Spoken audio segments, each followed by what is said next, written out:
elaborados que pues pudieran usar como guía.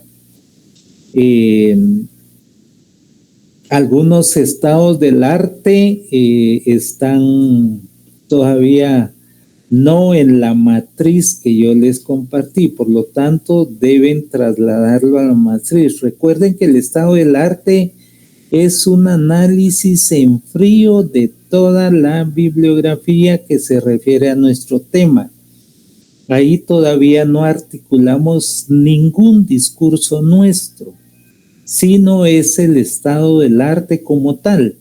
Entonces, documento revisado, solo consignamos el título del documento, los datos editoriales, el nombre del autor, y la tercera columna de la matriz es donde la podemos ampliar para colocar ahí los principales hallazgos, resultados, conclusiones a los que arriba el autor, de tal manera que en efecto resaltamos la calidad de los trabajos, los hallazgos que se refieran a nuestro tema, y entonces podemos mejorar, podemos demostrar la viabilidad de nuestros temas.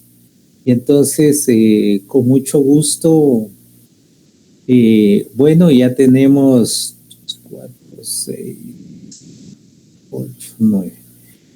Les estaba comentando que ya bajé, ya extraje los trabajos de la plataforma, y entre miércoles y jueves voy a revisarlos,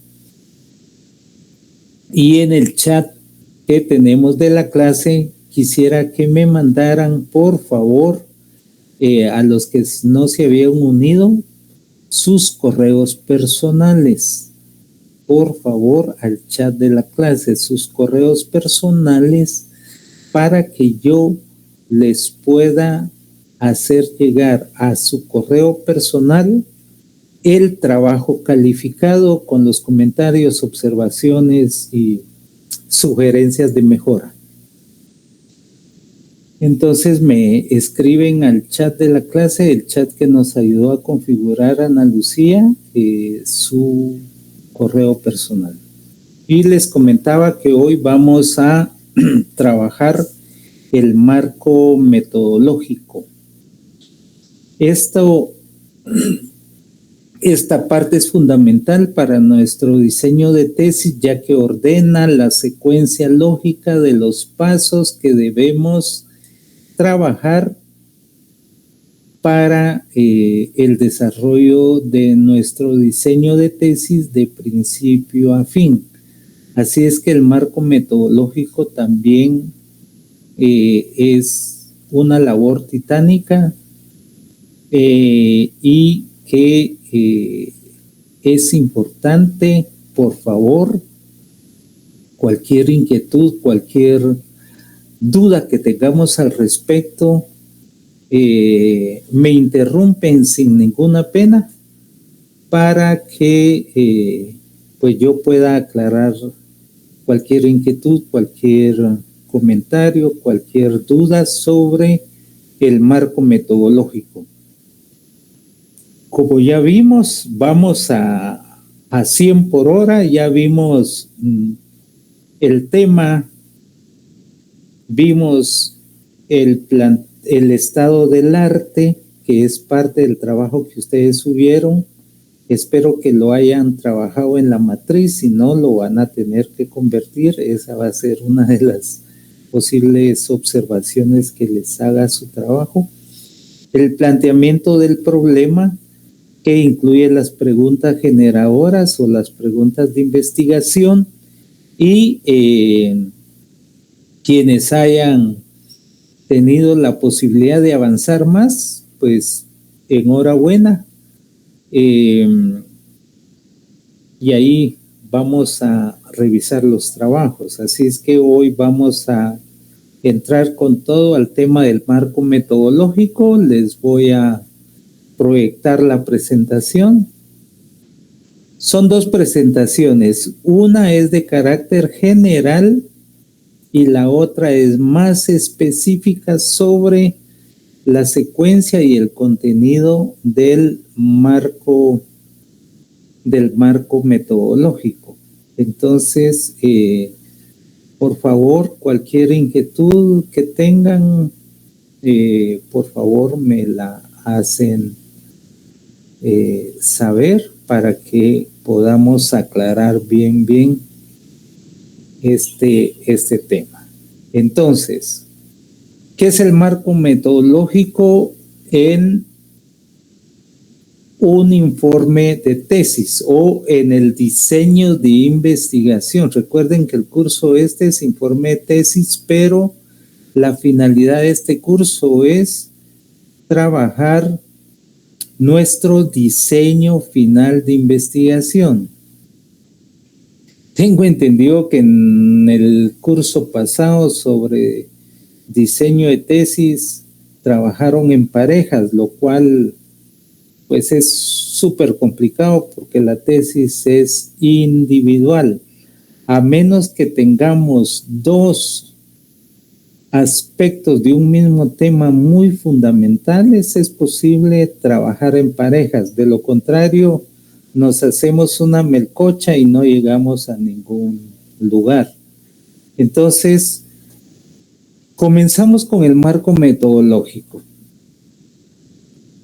Efectivamente, en un buen diseño de investigación, un buen diseño de investigación es aquel que integra como un todo articulado. Eso siempre se los he dicho. El tema, el planteamiento del problema, ojo con las preguntas de investigación, y como en nuestro caso no usamos hipótesis, las preguntas de investigación sencillamente las convertimos en nuestros objetivos de investigación. Entonces, desde el marco metodológico, estructuramos marco teórico como apoyo al problema y su consecuente esquema capitular o índice preliminar de contenidos. Recuerden que el planteamiento del problema y las preguntas de investigación son las que guían nuestro marco teórico. Nuestro marco teórico fue el tema anterior de la clase. En función de ello, definimos el enfoque o la perspectiva metodológica. También definimos las técnicas y los instrumentos de investigación. Determinamos las fuentes bibliográficas e inclusive podemos arribar a conclusiones preliminares. Entonces, el marco metodológico es vital.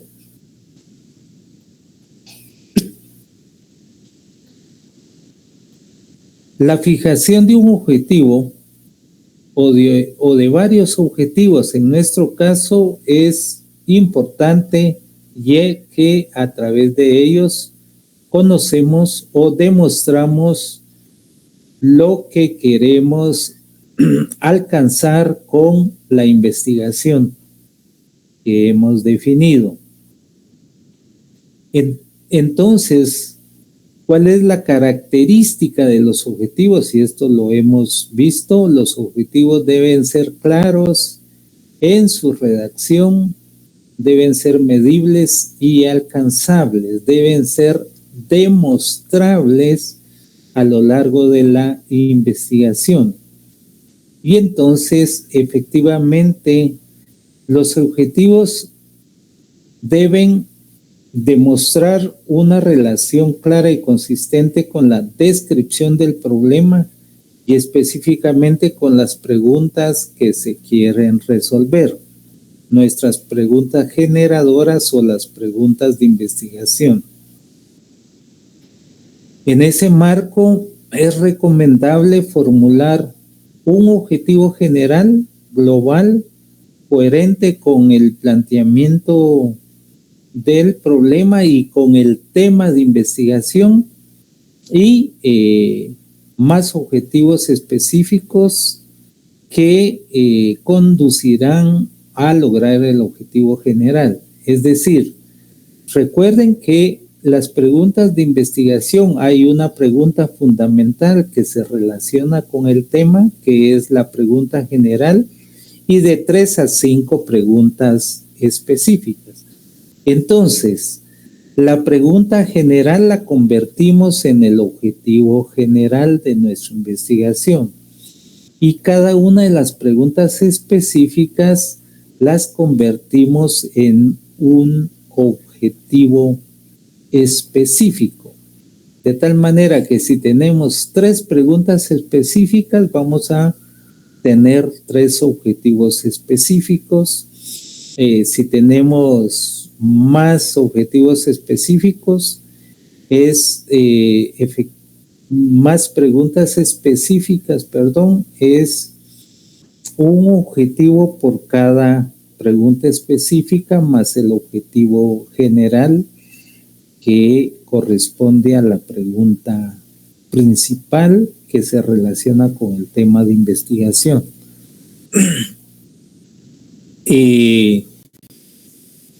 Esto pasémoslo por alto, no usamos hipótesis en las investigaciones, sino lo hacemos por objetivos, los que se construyen a partir de las preguntas de investigación. Según la relevancia de la investigación, pues pueden formularse efectivamente, y aquí hay un ejemplo de una hipótesis, pero en nuestro caso no lo usamos, solo se las presento como un ejemplo de hipótesis, y es este. El modelo de desarrollo ensayado en Guatemala trajo como consecuencia profundas asimetrías territoriales y enormes desigualdades sociales.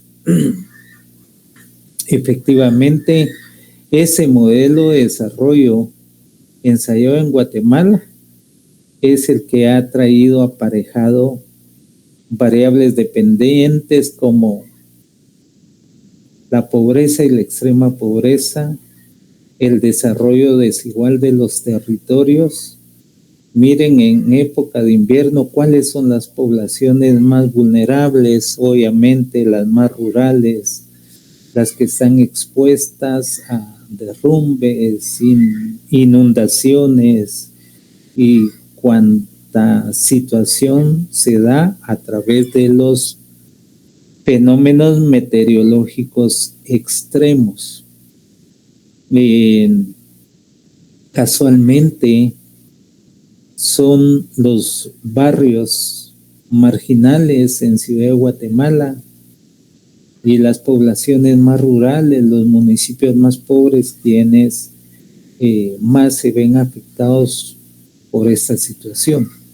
Y es que ese modelo de desarrollo, por eso se dice que trajo profundas asimetrías territoriales.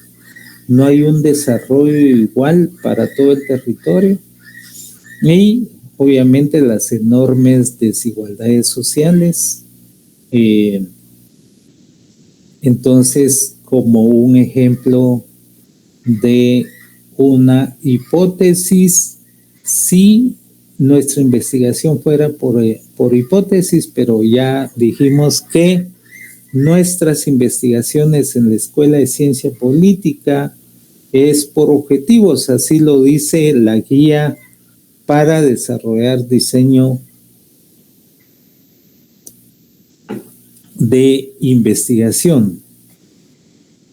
Cuando yo estudié a inicios de los 90 sí usábamos hipótesis. No sé por qué ahora no se no se usa, ¿verdad? Pero entonces, luego pasamos al método de investigación. Una vez desarrollamos los objetivos que se construyen a partir de las preguntas de investigación, también debemos de seleccionar el método de investigación que vamos a usar en nuestro estudio. Ojo con esto. Ese método no es más que el tipo de investigación que vamos a desarrollar. El método puede ser cuantitativo o cualitativo o mixto. Entonces tenemos varios métodos, por ejemplo, el descriptivo. Podemos combinar el descriptivo interpretativo o descriptivo explicativo. También está el método experimental, el método de actores sociales, el método lógico-histórico, el estructuralista, el inductivo-deductivo y pues aquí quiero darles un tip en la experiencia personal para desarrollar investigaciones. Inclusive en mi tesis doctoral yo combiné dos métodos de investigación: el método estructural y el método de actores sociales. Y eso me ayudó a efectivamente que en el análisis de investigación me permitió combinar técnicas cuantitativas con técnicas cualitativas y además fueron la base para la construcción lógica histórica de la delimitación espacial y temporal de la tesis. Igualmente importante que el método estructuralista, porque yo combiné el estructural con el método de actores sociales. El método estructuralista se refiere al análisis de las condiciones materiales dadas por la geografía, por la naturaleza, por las condiciones geográficas, condiciones que no se pueden variar, ¿sí? Nosotros no podemos variar las condiciones naturales ni las condiciones geográficas. Sabemos que en Guatemala está muy marcado unas condiciones geográficas particulares. Tenemos el corredor seco, tenemos el altiplano occidental que tiene sus propias características, tenemos la franja transversal del norte, tenemos el departamento de Petén, tenemos el litoral del Pacífico, que son condiciones estructurales, ¿verdad?, que no podemos cambiar. Pero el método de actores sociales permite indagar las relaciones de poder y el rol de estos actores a lo largo de la historia y de los acontecimientos como impulsadores del cambio social. En última instancia, la estructura está determinada por las condiciones materiales, pero los actores sociales son los que al final pueden decir en qué parte del escenario pueden y quieren estar. Entonces, ustedes saben que el concepto de finca en el país es muy concreto.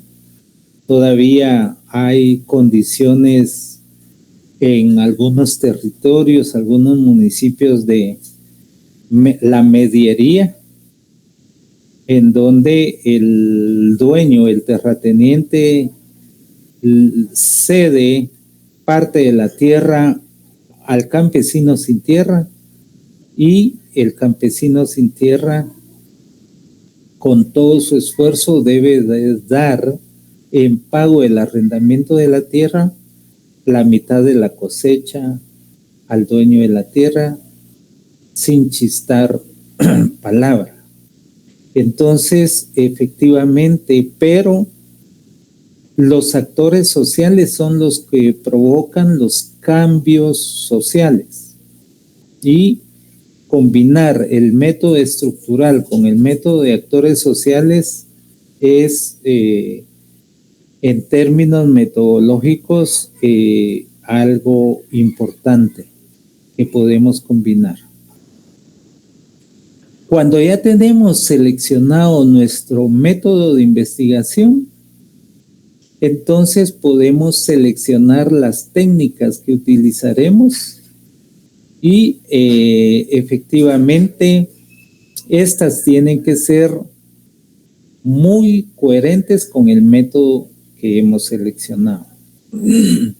Entonces hay técnicas cuantitativas y técnicas cualitativas. ¿Cuáles son las técnicas cuantitativas que más se usan? La encuesta, la entrevista altamente estructurada, el sondeo de opinión, dentro de las técnicas más usadas, pero también tenemos una batería de técnicas cualitativas, como la entrevista a profundidad, los grupos focales, las historias de vida, los estudios de caso,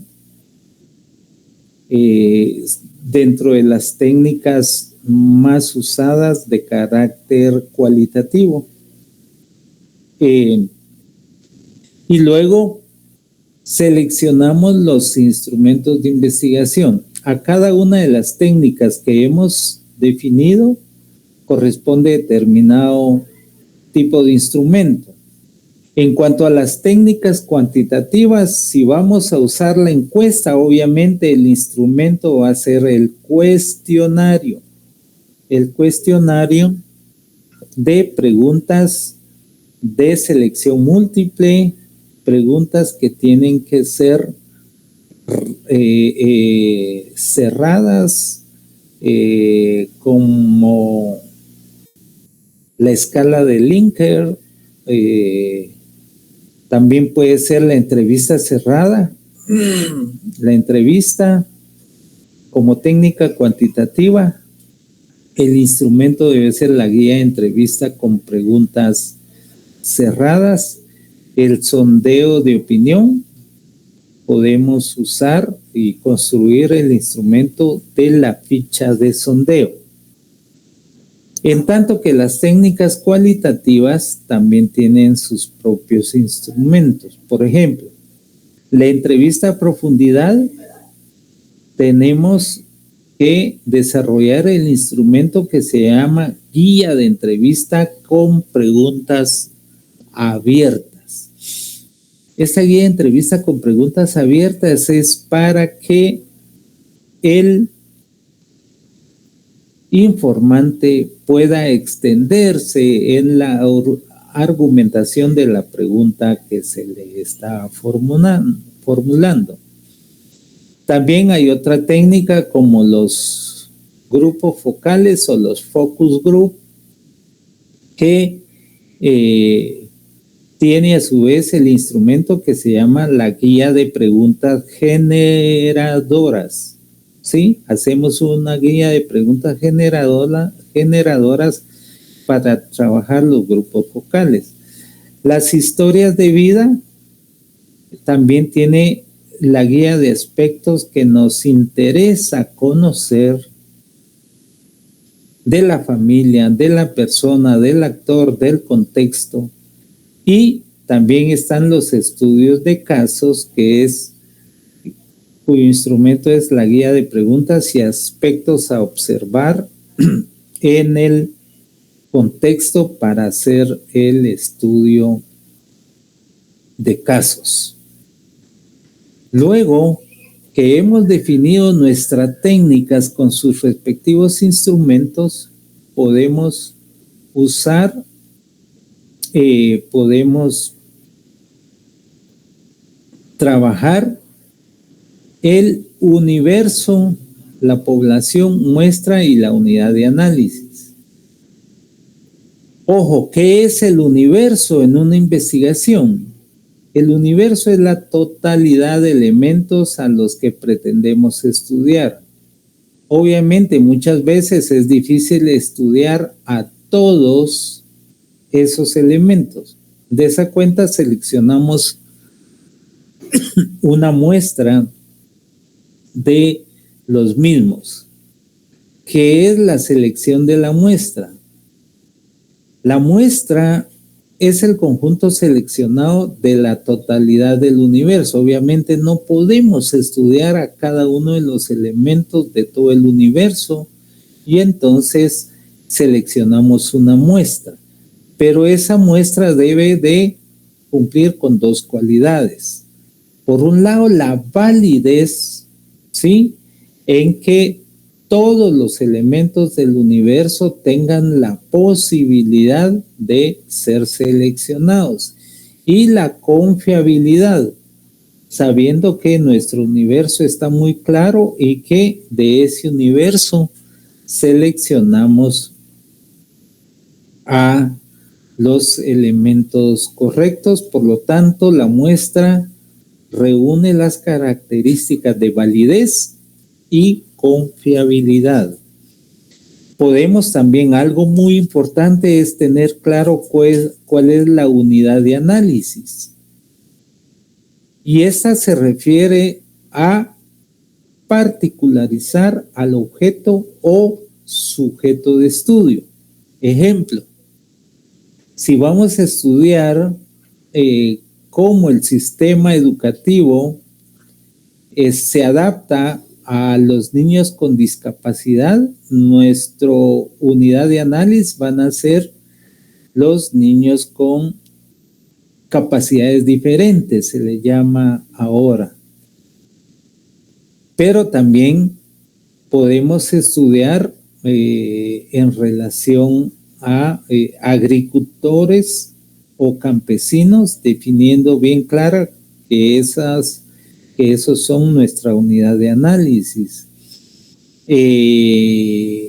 Familias sin servicio de agua potable, por ejemplo, definimos bien la unidad de análisis. Si vamos a estudiar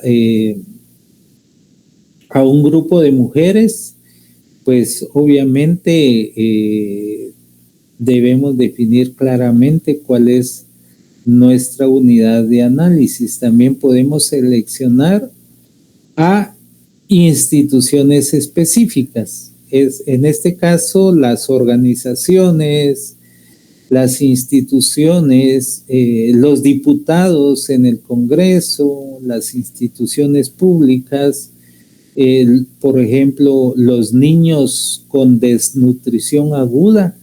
Tenemos que hacer una clara selección y tener bien claro cuál es la unidad de análisis.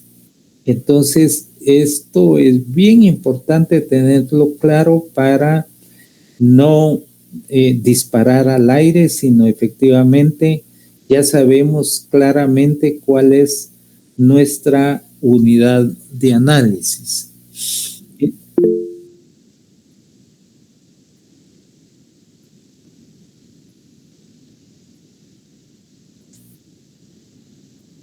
Entonces, doctor, sí. Mira que un compañero me escribió para ver si le puede dar acceso. Es Miguel Ignacio, que está intentando ingresar. Muy bien, no se preocupe. Pero la entrada es libre, pueden entrar solo así con el link. Es verdad, le voy a indicar. Sí, Él dice que están esperando. Es correcto, es la entrada a esta clase está libre para todo mundo. Entonces solo con el link y entra.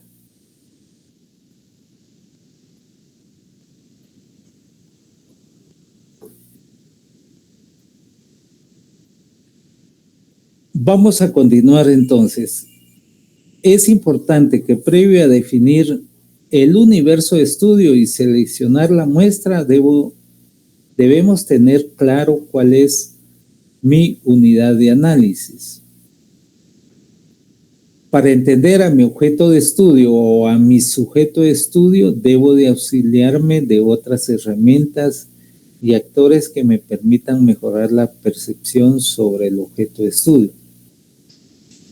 Estas otras herramientas podemos definirlas como fuentes de información a las que les aplico los instrumentos de investigación, padres de familia, maestros, representantes de instituciones, autoridades locales que se convierten en informantes clave para entender a mi sujeto de estudio o a la unidad de análisis. También otras fuentes de información son los documentos, son las fuentes documentales. Esto ya lo hemos visto como los libros, las tesis, los periódicos, los artículos, los informes especializados. Entonces, de esa cuenta, pues, quiero compartirles que esta presentación ya la tenemos en la plataforma a la cual pueden acceder sin ningún inconveniente.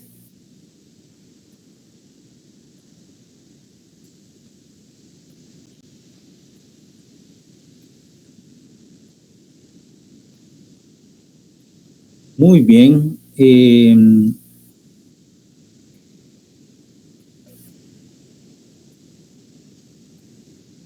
Sobre este tema, el contenido, el marco metodológico y esta presentación que hemos visto, como les indico, ya la pueden descargar de la plataforma para tenerla ahí. Ahora la otra presentación sí es mucho más concreta en relación a cuál es el contenido del marco metodológico.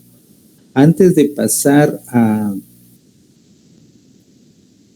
esa nueva presentación, preguntarle si finalmente logró conectarse Miguel.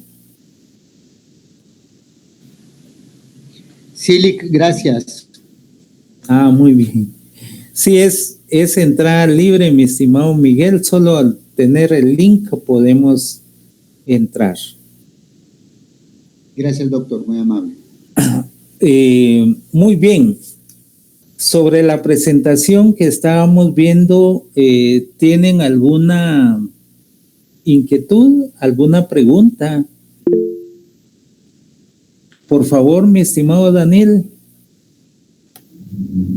Sí, doctor, me surgió duda con una de las técnicas de investigación que mencionaba, que sería la de estudio de casos. Si pudiera tal vez profundizar un poquito más o algún ejemplo, por favor. Perfecto. Esa es una de las técnicas cualitativas. El estudio de caso, por ejemplo, acabo de asesorar una tesis que se llama, es un análisis crítico a la política social, que es el programa de alimentación escolar. Y ustedes saben que Los estudios de caso, en este caso, es estudiar efectivamente a una organización específica. En este caso, son los famosos OPF, que es las organizaciones de padres de familia, que están instituidas en cada escuela y que fíjense que son cuentadantes ante la Contraloría General de Cuentas, porque son los que administran los fondos de la alimentación escolar. Entonces, el estudio de caso es específico, estudiar a una, en este caso, en esta tesis, a una organización de padres de familia. A la colega que le estoy asesorando esa tesis es una maestría en políticas sociales y gestión pública. Pero vean ustedes el estudio de caso. Ella seleccionó a nivel nacional 7 establecimientos educativos y estudió a fondo cada uno de los casos de la organización de padres de familia. Y entonces, interesantes los hallazgos, porque se supone que es el Estado el ejecutor de las políticas sociales, pero está disfrazando de participación a un proceso de instrumentalización para quitarse una obligación de encima. Por ejemplo, en cada escuela debiera de haber una cocinera encargada, pero como no la tienen las escuelas, son las madres de familia que se tienen que organizar para preparar la alimentación de los niños y niñas, y dentro del presupuesto es exclusivamente para comprar los productos, los alimentos. Y entonces, si las madres de familia viven a determinada distancia, no les dan ni para su pasaje. Ellas tienen que poner de su bolsillo el tuk-tuk o el bus que las lleva a la escuela. Y además no tienen presupuesto para ni bolígrafos ni libros de actas, sino eso también lo ponen de su bolsillo. Entonces, la crítica específica de esta tesis es que el Estado está disfrazando de participación ciudadana cuando lo que exactamente está haciendo es apoyarse en esta supuesta organización de padres de familia para, pues, evitar invertir en pago de cocineras y todo el tema para la alimentación escolar. Y si a estas organizaciones de padre de familia se descubre alguna faltante dentro del presupuesto de la alimentación, como son cuentadantes, también pueden ser sancionadas por la Contraloría General de Cuentas.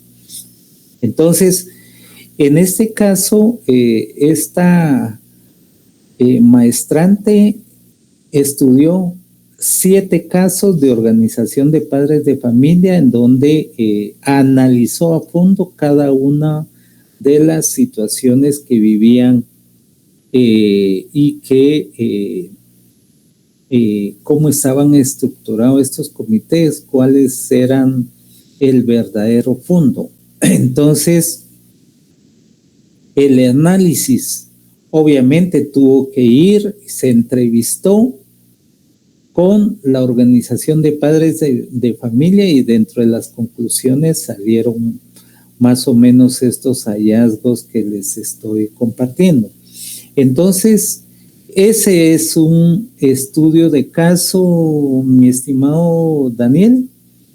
Por ejemplo, si su tesis va sobre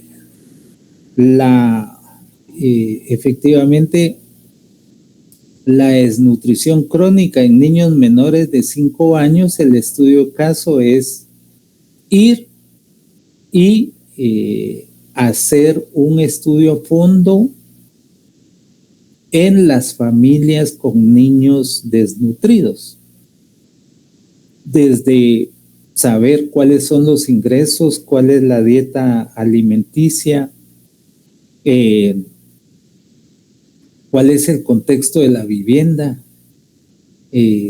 los servicios básicos con los que cuentan. Recuerden que en Guatemala algo que hemos aprendido es que 1 de cada 2 niños desnutridos, la desnutrición se relaciona con malas condiciones de salubridad y inaccesibilidad, falta de acceso a agua potable. Cuando en la comunidad no hay agua potable, efectivamente los niños se enferman de diarrea. Y imagínense, si ni siquiera tienen para una dieta alimenticia adecuada, balanceada y consumiendo agua con E. coli y contaminada, seguro la diarrea es una socia fundamental de la desnutrición. Por eso es tan importante que el Ministerio de Salud supervise la calidad del agua en cada uno de los municipios del país. Yo conocí un municipio lindo, San José Chacayá, en Sololá. Miren ustedes, el único municipio premiado por el Ministerio de Salud por tener agua potable. O sea, un niño puede tomar del chorro público y no se enferma porque es agua potable. Pero es uno entre 340. Dice que más del 90% de los municipios no cloran el agua. Entonces, imagínense cómo no va a haber niños desnutridos con efectivamente agua no apta para consumo humano. Entonces, esos son los estudios de caso. Y voy a ver, Daniel, si les puedo compartir un caso concreto para que puedan ustedes tenerlo mucho más claro. Entonces, ese es estudio de caso, no solo conocer la historia del sujeto investigado, sino del contexto en donde vive la comunidad, las costumbres, las condiciones de la familia, las condiciones de los servicios básicos. Y entonces, esos son estudios de caso. También están las historias de vida, pues las entrevistas con informantes clave y otros procesos, pero con todo gusto, Daniel, yo les voy a compartir una presentación mucho más a fondo sobre los estudios de caso. No sé si alguien más tuviera alguna inquietud.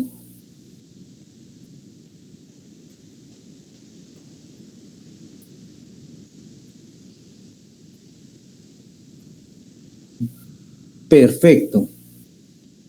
Entonces, les voy a presentar el contenido.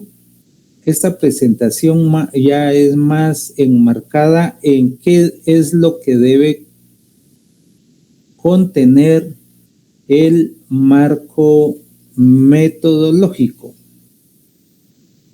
Y a esta sí, por favor, es como llevarlos de la manita, porque es efectivamente ya esta presentación tiene que ver con qué es lo que debe contener el marco metodológico. Y por favor, aquí sí con cuaderno y lapicero en mano. De hecho, esta presentación también ya la tienen en la plataforma para que puedan extraerla de la plataforma y tenerla como material de consulta. Entonces,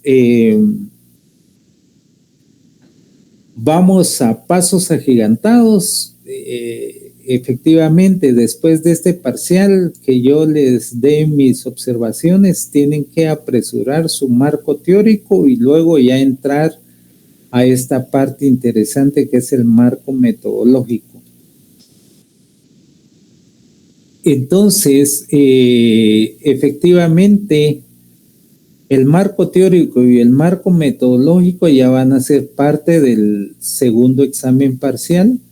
Entonces, en el marco metodológico, porque en el planteamiento del problema ya tenemos nuestras preguntas de investigación, entonces el marco metodológico comienza con la construcción de los objetivos generales y específicos.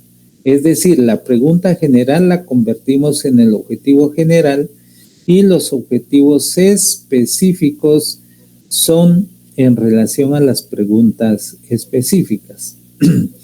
Y entonces esto lo construimos en línea con las preguntas de investigación o las preguntas generadoras.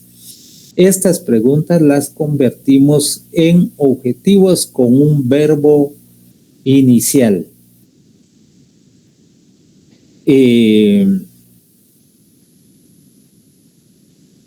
Luego de haber construido nuestros objetivos generales y el objetivo específico que van en línea con las preguntas, debemos de determinar el método de investigación. Ya vimos una serie de métodos en la presentación anterior y en ese marco debemos de seleccionar el método o la combinación de métodos que vamos a usar en nuestra investigación. Podemos combinar dos o más métodos de acuerdo y siempre que vayan en línea con el tema de investigación. Luego la parte 3, una vez hemos definido el método de investigación, pasamos a la delimitación de nuestro tema de investigación y los alcances. Generalmente son 3 delimitaciones. Ojo, la primera delimitación es la delimitación temporal y esta se refiere al periodo de tiempo en el que vamos a inscribir, el periodo de tiempo en que va a ser objeto de análisis para nuestra investigación. Puede ser en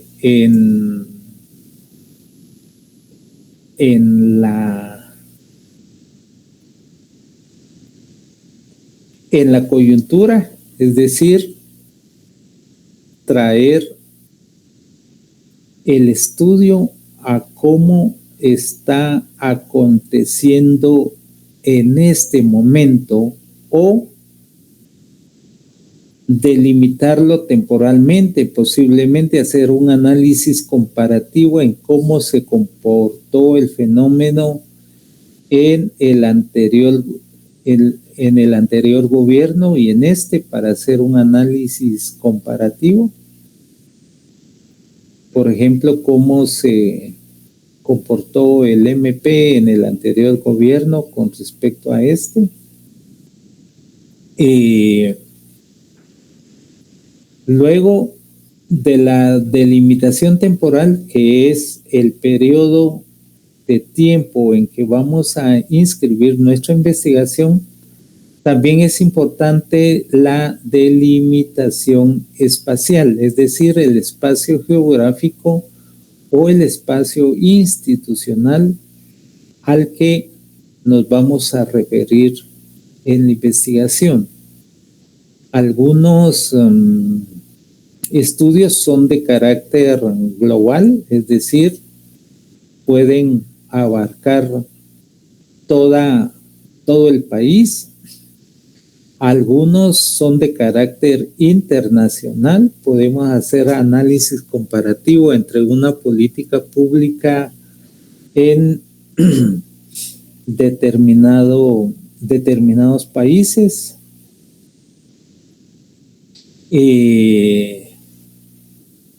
Por ejemplo, alguien de ustedes está estudiando la falta de legislación para el uso de los procesos radioactivos. Puede hacer un análisis sobre la legislación salvadoreña con respecto a la legislación guatemalteca y cuáles son los vacíos en la legislación guatemalteca que ponen en riesgo, obviamente, la salud de quienes operan directamente este tipo de procesos y también del contexto de las comunidades que habitan cerca de estas plantas con estos procesos radioactivos. Entonces, se puede hacer un análisis comparativo.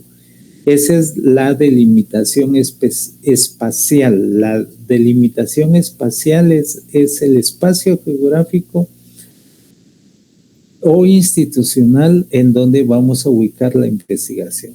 Entonces, tenemos la delimitación temporal importante, la delimitación espacial. También podemos hacer uso de la delimitación teórica, es decir, cuál va a ser el abordaje teórico principal, cuáles serán las escuelas, las teorías o el enfoque teórico que le dará soporte a nuestra investigación. Lo podemos hacer uso desde el enfoque dialéctico, el enfoque estructural funcionalista. Hay una serie de enfoques que podemos usar en nuestra investigación. Y esta última delimitación es bien importante. ¿Cuáles son los alcances de la investigación? Y esto es muy importante porque nos ayuda a delimitar los alcances de la investigación referidos concretamente a qué campos de estudio vamos a usar según nuestro planteamiento del problema. Es decir, que los alcances de investigación nos delimita exactamente cuáles son los campos de investigación para que el lector no esté buscando otra cosa que nosotros no definimos en los alcances de nuestra investigación.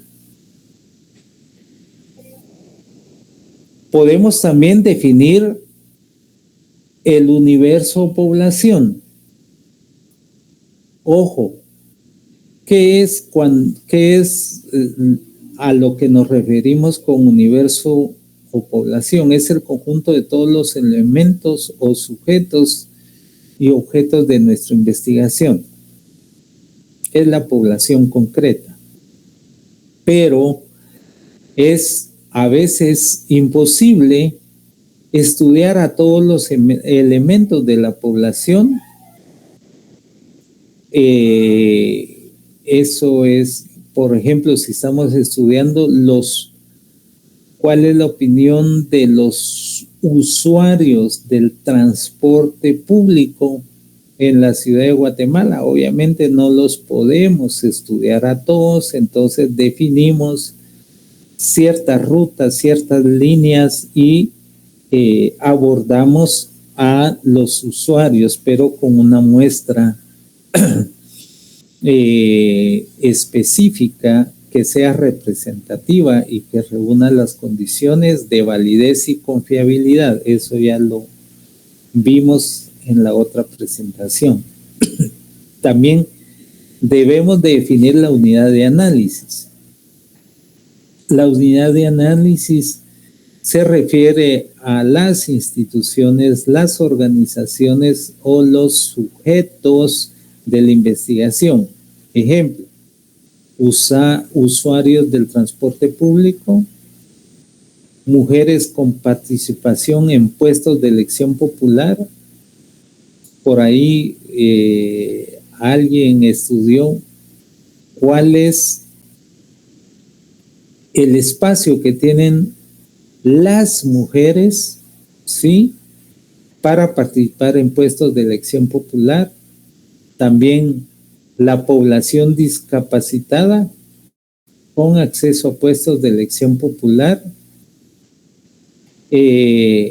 niños y adolescentes no acompañados, migrantes, agricultores, campesinos, población desnutrida, por ejemplo, en Alta Verapaz o en un municipio específico. Entonces, definimos bien cuál es la unidad de análisis. La unidad de análisis es individualizar y particularizar cuál es la unidad de análisis. No sé si es Andrea de León la que tiene el tema de los procesos radiactivos. Entonces, unidad de análisis va a ser esas industrias que tienen estos procesos y obviamente la entrevista a los operarios, a los que cotidianamente se ven efectivamente expuestos a estos procesos. Va también que entrevistar a comunidades vecinas que en determinado momento podrían ser afectadas por estos procesos. Entonces, es definir exactamente cuál es la unidad de análisis. Luego, definimos las técnicas de investigación. Como ven, hay una secuencia y las técnicas de investigación están en la parte 7 del marco metodológico. Entonces, una vez tenemos definido el método de investigación, ya pasamos a seleccionar las técnicas que usaremos en nuestra investigación. Como decíamos, estas pueden ser cuantitativas o cualitativas o mixtas, es decir, combinar técnicas cuantitativas con cualitativas. Las cuantitativas pueden ser encuestas, entrevistas altamente estructuradas, los sondeos de opinión, la base de datos estadísticos, ¿sí? Muchas veces necesitamos recurrir al Instituto Nacional de Estadística o a estadísticas de instituciones específicas. Por lo tanto, vamos a tener que manejar base de datos estadísticos para fundamentar nuestra investigación. También hay técnicas cualitativas como las entrevistas a profundidad, ¿sí? Ahí son entrevistas a profundidad con informantes, con nuestros sujetos de investigación. También podemos usar a los grupos focales. El análisis documental es una técnica cualitativa. los estudios de casos, como lo explicábamos a Daniel, los testimonios de vida, las historias de vida, también los talleres participativos son técnicas cualitativas que ayudan a profundizar en el contexto, en las dinámicas internas. También está la observación participante, cuando el investigador se vuelve parte de la comunidad y convive con ella. Entonces se llama observación participante, porque el investigador se vuelve parte de la población, de la comunidad, de la organización estudiada. Luego, cuando hemos definido cuáles son nuestras técnicas de investigación que deben ir en línea con el método de investigación, todo es una secuencia lógica. Ya construimos los instrumentos de investigación. Entonces, con base a las técnicas seleccionadas, ya desarrollamos los instrumentos de investigación, cuyo desglose de preguntas deben ir alineadas con sus preguntas de investigación. Pues son las respuestas o hallazgos a los cuales queremos arribar a través del trabajo de campo, y no se busca otra cosa que responder a las preguntas de investigación y alcanzar nuestros objetivos planteados. Y esto es bien importante, por favor, la prueba piloto de los instrumentos. Es necesario desarrollar una prueba piloto de nuestros instrumentos de investigación. Ya cuando cuento con he definido las técnicas de investigación y he construido los instrumentos de investigación que voy a aplicar en mi trabajo de campo, es recomendable hacer una prueba piloto de cada instrumento para ver si en efecto nos ayuda a recoger la información para la cual fueron creados, y si es necesario debemos ajustarlos para que sean instrumentos de gran relevancia.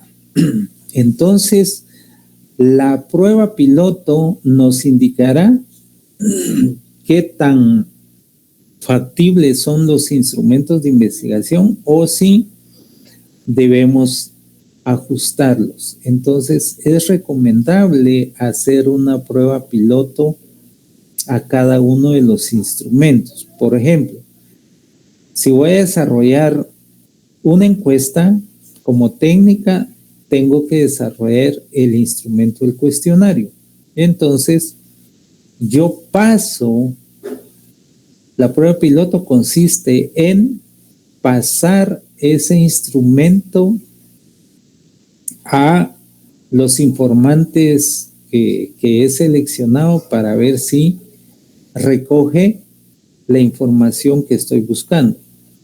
Si voy a desarrollar una entrevista a profundidad con preguntas abiertas, pues de repente a un colega, a un profesor, a un experto en el tema, le hago la entrevista para ver si la entrevista recoge lo que realmente voy a buscar ya en el trabajo de campo. Y luego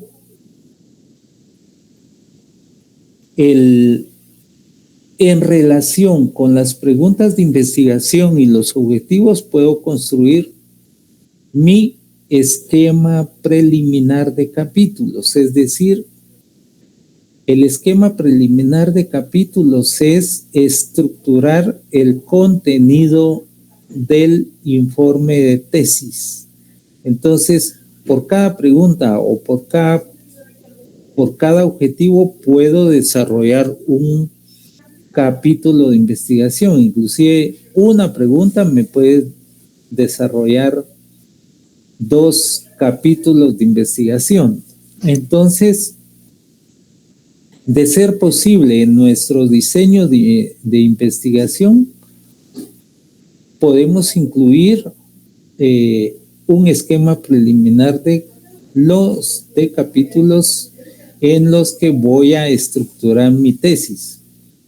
Obviamente, estos capítulos deben ir alineados al planteamiento del problema y más específicamente a las preguntas de investigación y a mis objetivos de investigación. Y posterior puedo también, después de todo el análisis documental, puedo yo establecer conclusiones preliminares, ¿sí? Efectivamente, esa incesante pesquisa bibliográfica, esa construcción del marco teórico que ya va alineado a mis preguntas de investigación, a encontrar respuestas a esas preguntas, puedo arribar a conclusiones preliminares de carácter teórico. Entonces, recordemos que nuestro marco teórico ya es el intento de ir buscando hallazgos teóricos a las preguntas de investigación planteadas. Y la parte 11, el marco metodológico, ojo, debo elaborar un cronograma de investigación. Un cronograma muy concreto. Efectivamente, después de analizar los escenarios temporales en los que voy a desarrollar mi investigación, debo de elaborar el cronograma para desarrollar su tesis. Y como en otras ocasiones lo he indicado, este cronograma no debe ser mayor a un semestre. Sí, en un semestre, dedicando un par de horas en la noche, en la madrugada, en el día, yo puedo elaborar mi tesis en un semestre. ¿Y cómo debo dividir las fases en el cronograma? Pues obviamente la presentación y aprobación del diseño de tesis es el primer paso y lo ubico en el primer mes. De hecho, al finalizar este curso, ustedes ya debieran estar en la capacidad de presentar su diseño de tesis para la aprobación. También un segundo paso o una segunda fase en el cronograma es el análisis documental, ¿sí? Después de haber analizado todos los documentos, ponerlo en el cronograma, el análisis documental en un tiempo prudencial, puede ser un par de meses. Luego viene el trabajo de campo, en donde ya aplico las técnicas y los instrumentos de investigación con los sujetos investigados.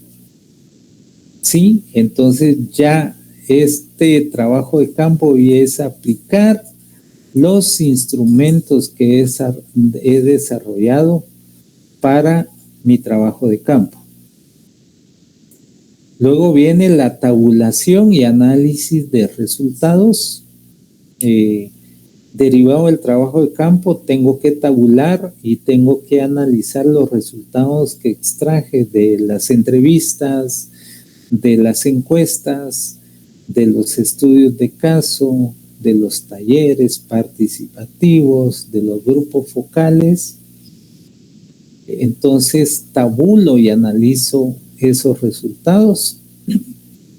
Luego pues ya con base a mi esquema preliminar de capítulos ya redacto el informe borrador.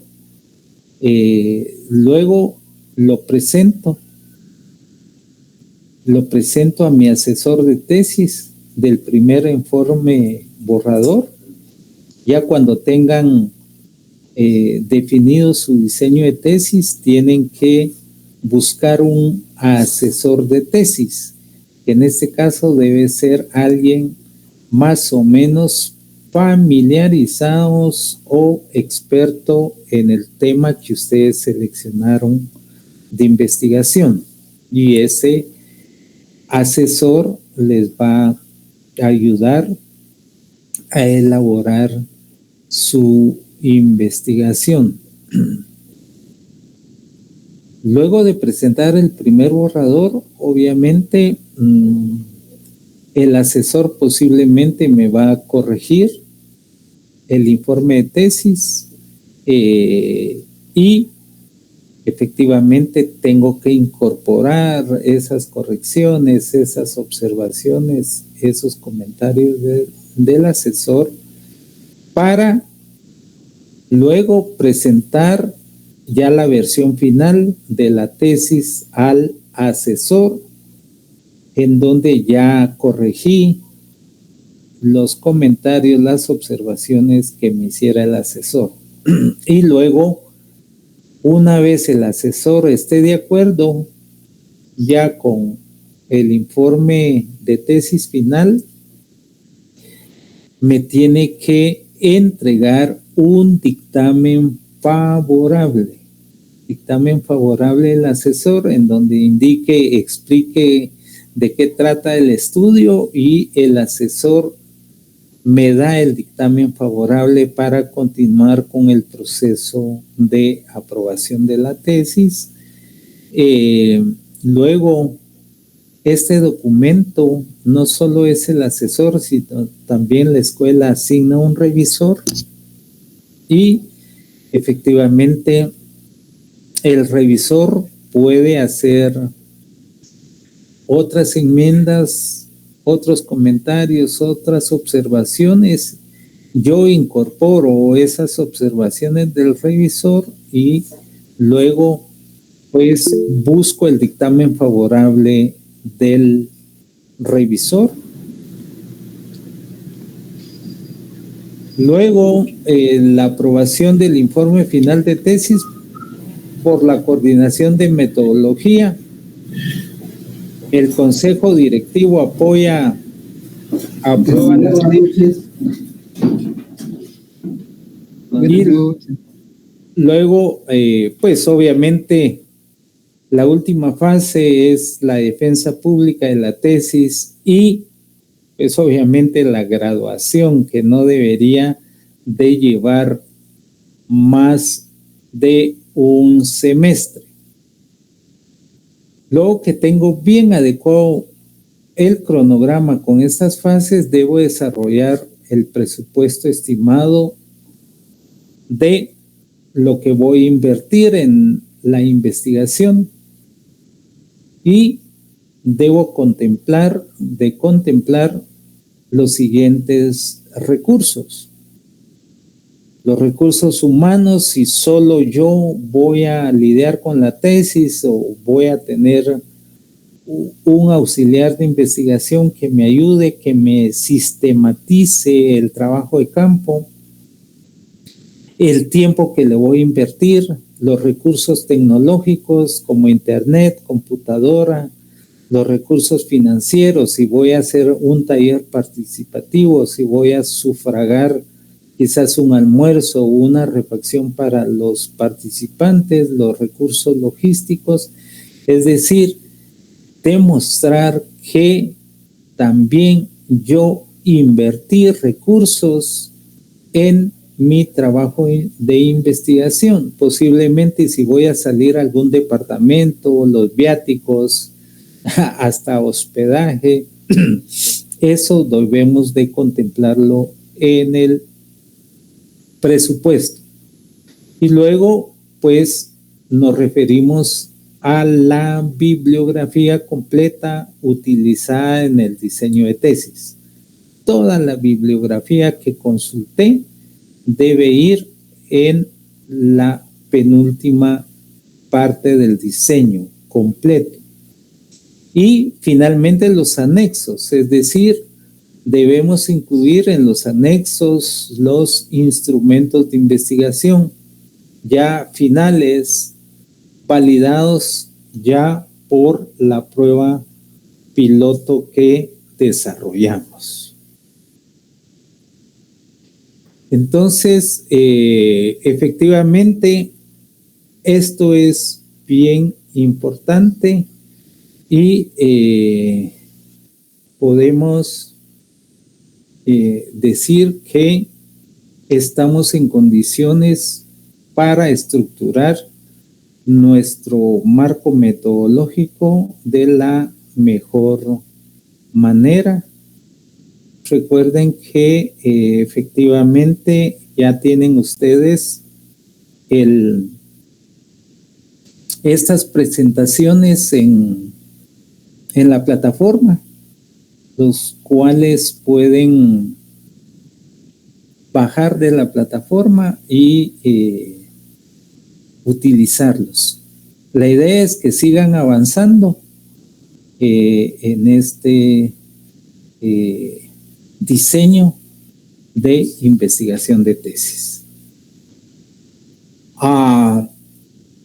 Pues interesante, ya se nos fue el tiempo. No sé si alguien tuviera alguna inquietud, alguna pregunta. Ya las dos presentaciones están en la plataforma, las pueden bajar y como siempre estoy a las órdenes. No sé si alguien tiene alguna inquietud final.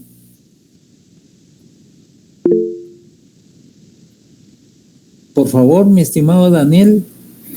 Sí, solo como para corroborar lo ideal de teorías a utilizar para nuestro marco teórico, ¿serían 2 teorías o bastaría con eso o podrían ser 3? Sí, autores? Va a depender. Para no extendernos mucho. Correcto, va a depender de su tema de investigación. Hay temas de investigación generales, amplios, en donde efectivamente podemos usar más de 2 teorías, pero la idea, mi estimado Daniel, es que el tema sea muy concreto y podemos usar las teorías que mejor expliquen nuestro tema. 2,